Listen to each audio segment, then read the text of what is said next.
nearly 200-year-old organization of lay Catholics dedicated to serving the poor is holding its annual meetings in Rome. The Society of St. Vincent de Paul meetings this week included the election of a new leader. He is set to be installed in September in France on the feast of the Society's founder. The group began back in 1833. They follow the call to serve the poor, the suffering, and the deprived. We go now to Renato Lima, the outgoing general president of the Society of St. Vincent de Paul. Renato, thank you for your time today.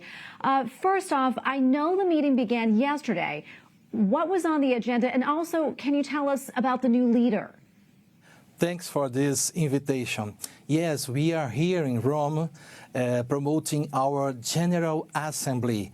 We are uniting all the countries that belong to our Society of St. Vincent de Paul.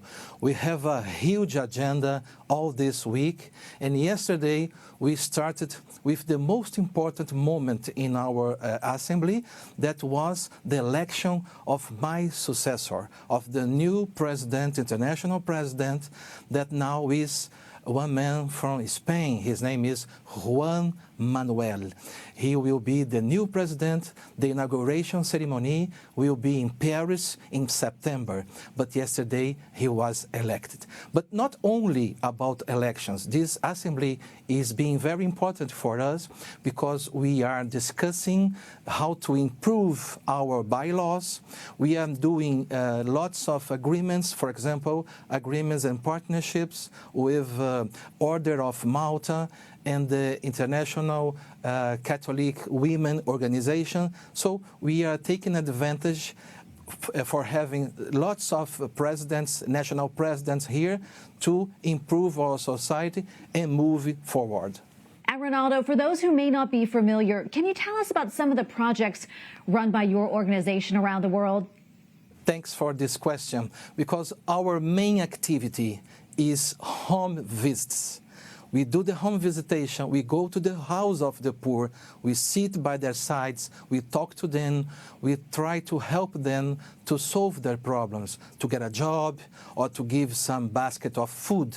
This is the most important in our society, to be closer and friends of the poor, to visit them in their houses, in their homes. But we don't have only this kind of charity.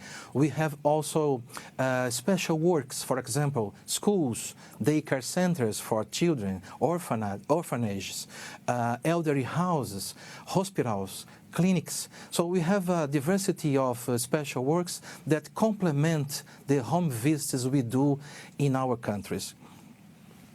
And before I let you go, as your time leading the Society of St. Vincent de Paul winds down, maybe can you tell us some of your favorite memories leading the organization?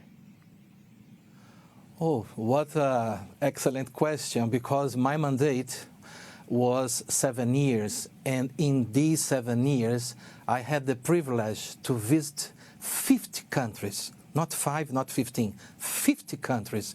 And I learned a lot in each country I visited because sometimes the culture is different, the problems, the social problems are different, the culture, the language is different, but the Vincentians, the members of our society, we are the same.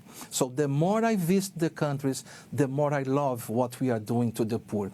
And in these 7 years, for example, we spread our society to 9 new countries, and you remember we faced the pandemic, the COVID pandemic during this period, and even though we have the pandemic, we spread our society to 9 new countries like Tanzania, Liberia, Cayman Islands, Greece, and Albania. Oh, Renato, thank you so much for speaking with us about all of this, and thank you for what you do. We appreciate it. God bless you.